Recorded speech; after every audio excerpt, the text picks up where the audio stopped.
Welcome, Army fans. This is Joe Iacono with GoBlackKnights.com, along with newly appointed, newly hired head Army women's basketball coach, Katie Kuester. Katie, how you doing this morning? Oh, I'm Or this doing, afternoon now, I guess. yeah, this afternoon. No, I'm doing amazing. And any day that I get to wake up and throw some West Point gear on is a good day. So I feel really special and honored to be here. So thanks for taking the time, Joe. Absolutely, it is on. We have really cool school colors, I feel like. The So it's best. It's yeah. the most elite of anything I've ever seen and so sharp, like black and gold. Come on. Yeah, Yeah. can't beat it. That's No, I always say. People ask me what my favorite color is, and I tell them black. They look at me weird, and I'm like, it's awesome. no doubt. No With doubt. gold, especially. So, Katie, you had a really solid track record at St. Joseph's. So, what is it? I know probably you could say a lot of things. You probably fill up a whole half hour with this, but Sure. kind of just pick the top two or three bullets. Like, what excited you most about the opportunity to be the head women's coach at West Point? Yeah. So top two or three bullet points is hard for me, Joe. I'm going to start with the people. Ever since the first call, even with the search firm, obviously, which is, basically the middleman of the process, they don't really have a big connection to me. They have somewhat of a connection to West Point. But just the way that they articulated from the beginning everything that West Point represented, how united they were, how passionate they were about what they represented. I knew whenever I was gonna leave St. Joe's, it needed to be for the perfect opportunity, and quite frankly, this is the perfect opportunity. And the second, you go through the conversations, obviously, the interviews, and talking with everyone from our athletic director to our women's soccer coach to deputy ADs to our SWA, everything in between. Their alignment is unlike anything else in the nation. And how much camaraderie and again the passion. Like I heard a quote the other day, West Point is a place that you feel, and it's so true. And then you go through the progression that leads to the next bullet point of stepping on post. It is the most unbelievable feeling you can ever have in the world, being around those people that talk with so much passion, walk with a pop in their step, and everything that they represent is just, it's so inspirational. Why would you not want to be a part of a place like West Point, not only for your 47-month experience as a cadet, but also the network you get to be a part of being a West Point graduate is without a doubt the best in the world.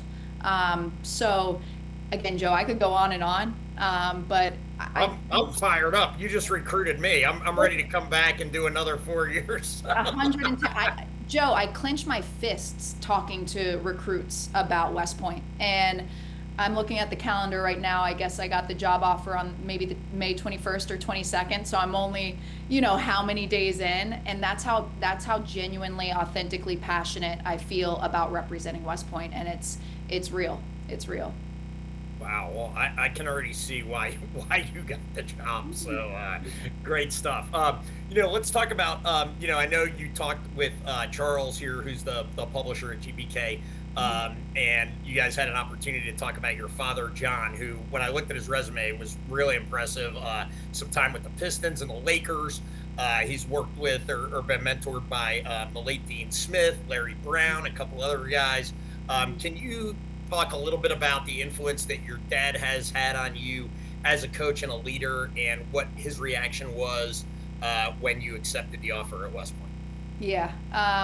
I'll start at the beginning. I mean, people ask, maybe being a younger head coach, how long have you wanted to be a head coach? And I wanted to be a head coach since I was 5 years old, because I grew up with my dad coming home from away trips at midnight and 1 a.m. and I would go downstairs to his office and he would be rewinding the VHS and fast forwarding the VHS, and I would sit there with my board and try to act like I'm drawing up plays and try to understand what's going on as he would, so such an unbelievable way how we would articulate talking about the game. And then the guy would wake up the next morning, make sure that he gave us a kiss on the head, make sure that he gave us breakfast. And he was the first one in the facility with his guys, rebounding, shooting, just being present. So, like, seeing his process and how intentional and articulate he was with how he coached, like, just being around that and the influence, the biggest thing was the influence he had on his guys. And I could feel it from them, like how much he mattered to them. And that's when I knew I wanted to be a coach, and just how he operated. And he's been with me, this whole journey in a great way. Calls me after every game. I probably talk to him 2 to 3 times a day, just picking his brain. He's sharp as a tack, and he has so many memories and just such a great way to talk about his experiences and how I want to run this program. And we've really grown these thoughts since I was such a young kid. And then fast forward to now, honestly, Joe, we've cried a lot of happy tears. It's a full circle moment for all of us. I think with my mom too, who really knew nothing about basketball and then married my dad. She's probably the smartest woman I've ever met in my life. She graduated top of her class in Chapel Hill with a dental hygienist degree and never used it.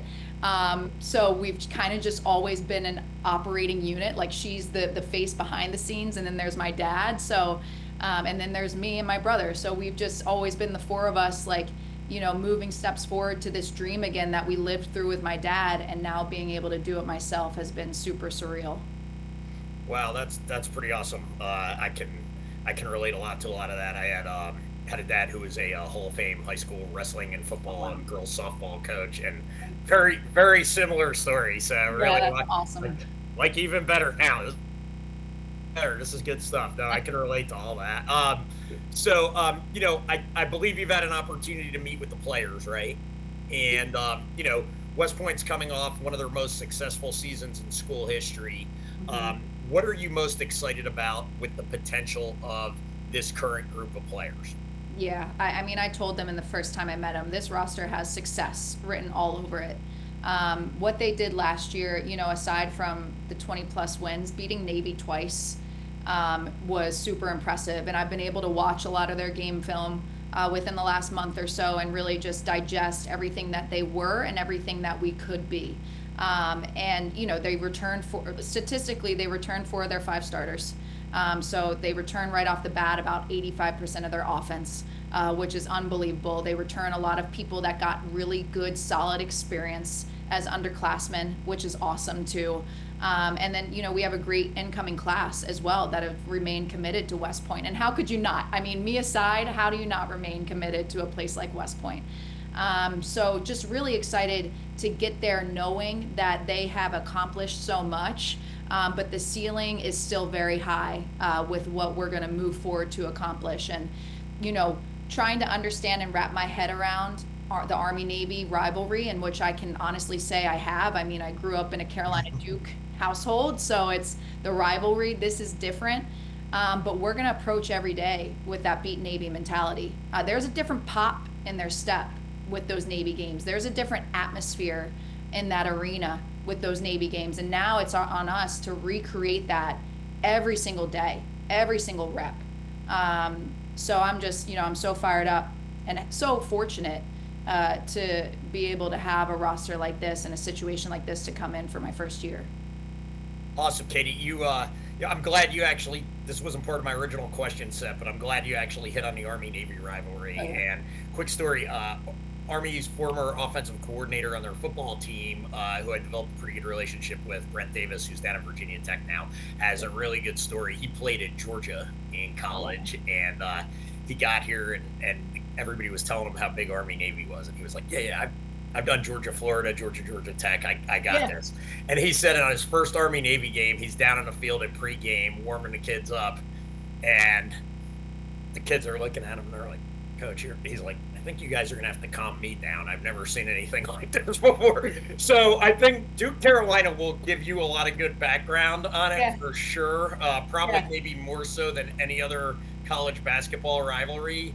Yep. But and you can call me when you get done coaching your first Army Navy game. Trust me Yeah. when I tell you, it's a different animal. I feel it. No, Joe, I feel Yeah. it. I've told my dad that from the rip. It's like, we know Carolina Duke, this is different. It's, with the people I've talked with associated with West Point, it is injected in their veins like so deeply. And now I feel like I'm like, it's in me too. Like Yeah. I 100. It's, I'm sure Tom during the interview process, or Yes. Trisha or whoever you interviewed with, kind of Yep. probably that Huge piece to the it's tough puzzle. to be a coach at West Point, I think, and you can kind of speak to this a little bit, maybe even just through your hiring process, to where Yeah, you want to win the Patriot League. Yes, you want to get an NCAA tournament berth. All those things are super important.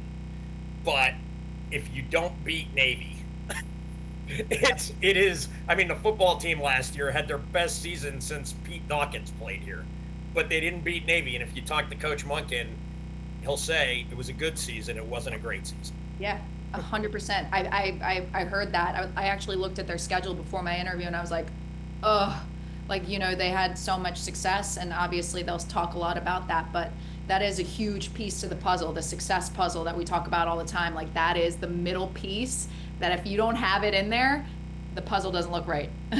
Yeah. So what's Katie along that? Let's.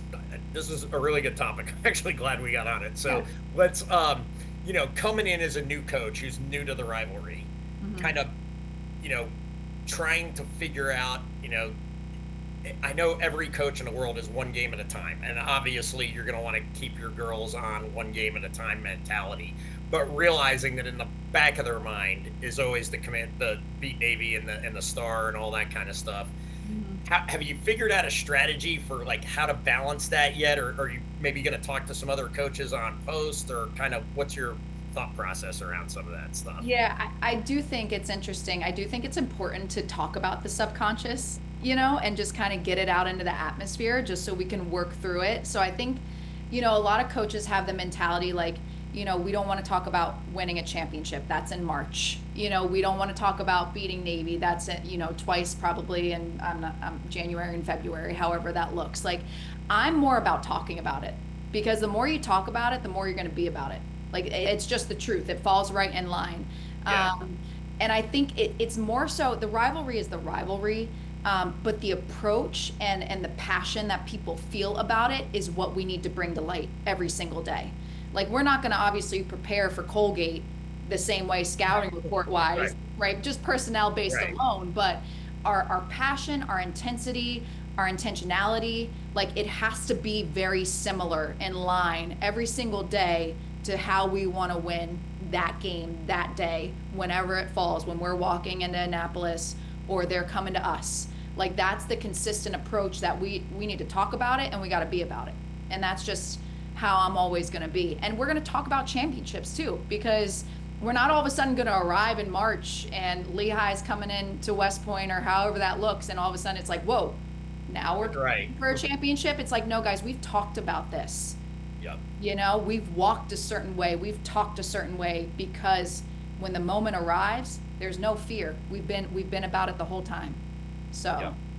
Yeah, I feel like Kevin Ward, who just left the wrestling program, yeah. did a really good job of that. He had a really good record against Navy, but got Army's first All American wrestler in about 15 years last year with Ben Pazook. So, definitely had the balance of both, which was great.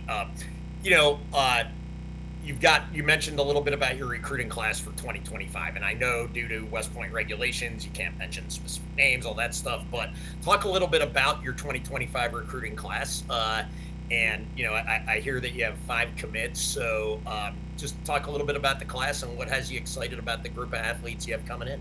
Yeah, so we have two going to the prep school, which is great. So technically have four incoming. We have one that's joining our roster that was at the prep school last year. And just a really good group all around in terms of being the right fit for West Point. Phenomenal leaders, super disciplined people, very passionate. But the piece which I love a lot is they love basketball, which is also an important piece with everything that these cadet athletes have to do day to day. They have to love the game. Yep. Because it's a big checklist item before they walk into those doors with us. So they're going to be phenomenal fits into our culture and how we operate. They're super versatile players too. You want to talk guards post, they're split in half, two and two Nice. for the most part. But they have great reputations too. Like just talking to their high school coaches and their club coaches, some of which I hadn't had a ton of familiarity with early on. But just being able to kind of cannonball into who these people are and what they're all about, it's a perfect alignment in so many ways. And there our day's coming up, as we Yep. know, and it can be a day filled with a lot of different emotions, but they have a lot of excitement with them. which is the biggest piece because there's going to be uncertainty. You're not going to really know what you're going through until you get there and you've gone through it and can maybe digest it and then Yeah. realize, wow, I did all these things. But if you have that excitement in the beginning of it, that spark in it, like, hey, I'm going to be able to do this. Like, no matter what it is, I can do this. I was built for this. Then you're going to be in good shape. And that's how I feel about all those commits. Awesome. That is really good stuff. So, this kind of gets back to the piece you just talked about, Katie. Coaching at West Point is different and probably the most unique. There's the other two service academies. I understand that, but still, I would argue different than those two, too. Mhm. It's a different challenge, and the experience of your cadet athletes as the future leaders of America is super unique, especially in today's college sports landscape, honestly, where, I don't think this is a controversial statement for me to make. Everything seems to be about me and I. Yeah. And when you're at West Point, everything's about the team and we and winning as a team and a unit. Sometimes, from what I've seen, it can take new coaches a while to kind of acclimate to the demands put on their cadet athletes. Yep. So what is your personal plan coming in? What do you have planned? I know you're getting here right before our day. You're Yep. moving on post. You're super busy. You got a lot going on. What do you have planned to kind of get more intimate with some of your players and get more familiar with some of the challenges your cadet athletes will experience in the classroom, as well as some of their military duties, especially during the summer? Because what we found, kind of as we talk to coaches from all different sports, is the ones who are most successful at West Point are the ones who, don't just have this surface understanding of what goes on, but they really understand the day-to-day challenges that their cadet athletes go Yep. through. Yeah, no, I love that you asked that, Joe, because that's a huge piece to what I want to be about here. It's interesting. People talk about the first 30, 60, 90 days as a head coach. We need to talk about the first 14 more than anything. So there were a lot of important pieces for me, a lot of important checkpoints for me to hit in those first 14 days. First and foremost was to get acclimated with our current roster. And you talk about the challenges. You can either have the perspective of, oh man, I can't talk to so and so today, she's out at Camp Bunkner, or you flip that perspective and you're like, wow, how amazing it is that she has this experience. We'll talk and get acclimated with each other at a later time, which is kind of what I've done. So I've gone through the whole roster, at least been able to shoot them a text and correspond that way to make sure we have each other's numbers. Probably been able to talk on the phone with about 50% of our roster now. Everyone is, for the most part, home within this next month before they return back. So that was the most important piece in terms of cultivating a genuine, authentic relationship with them, letting them know of my availability, letting them know that I am here for them, and we're going to have a phenomenal experience together at West Point. So that was the most important part, was our current kids, and then you go to the commits, and we actually have 3 commits in the 2026 class as well, that I need to get Nice. in touch with.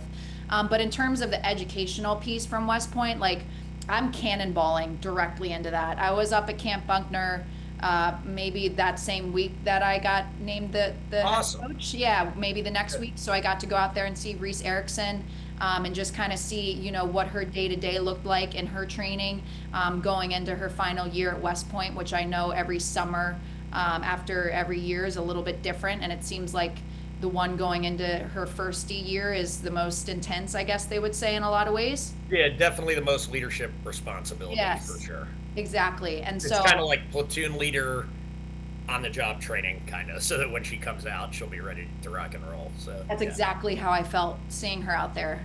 It was probably on the second or third day of her training, and they were just about to go through the night, with what their mission was for that day. So, really amazing to witness that. Like that, I'm itching that I'm not at West Point right now to be able to go to, SLE graduation tomorrow, where Fiona Hastick has been up there the whole time helping lead. All of that. I've been asking a lot of questions. One of my former friends, Gina McCool, was a softball assistant there, Mhm. and she gave me great advice. She said, remain curious.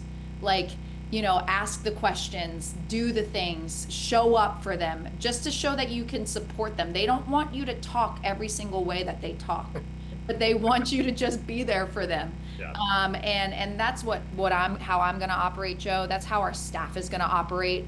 Um, we don't have military backgrounds, but best believe we're going to do everything in our power to A, educate ourselves, and B, just be able to empathize for everything that our cadet athletes have to go through. Great, good stuff. Well, Katie, so thanks so much for taking time out to talk with us today. I know trying to move and get acclimated to your new job and everything else, you have a super busy schedule. So we really appreciate it here at GoBlackKnights.com. Really passionate. I wish you the best of success. I think you're going to do great.